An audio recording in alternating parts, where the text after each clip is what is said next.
film with friends, missing VHS videotape repeating. Welcome back, everybody.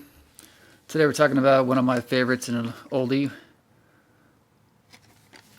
1976's Assault on Precinct 13.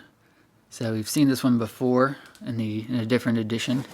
This is a 1995 release from New Line Cinema, and is actually a special collector's edition in widescreen. This is the first version of it that I actually owned. The other one we've seen, I bought years later. I think I didn't see this movie probably till the mid to late 90s, after I became a huge fan of Halloween, even though growing up I was a big fan of Big Trouble in Little China, which was my first exposure to John Carpenter.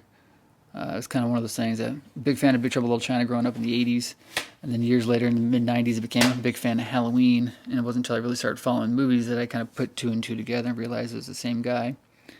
I went back and tracked this movie down. I think I saw it on the shelves at Best Buy. Recognized John Carpenter. There's some blurb here about Quentin Tarantino, who was obviously big in the 90s. What's funny about this that I noticed when I was looking at it is it says Collector's Widescreen Edition, but if you look in the back, it actually says it has been modified from its original version to be formatted to your TV, and that usually means that they've cropped it to pan and scan. That, and they also used the wrong version of It's.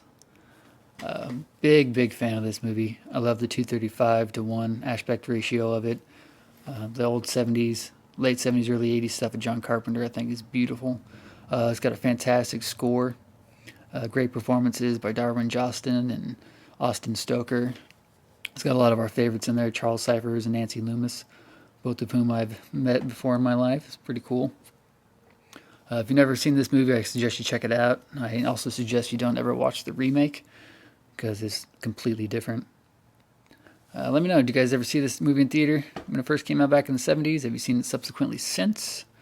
Have you seen the unfortunate remake? 1976, Assault on Precinct 13.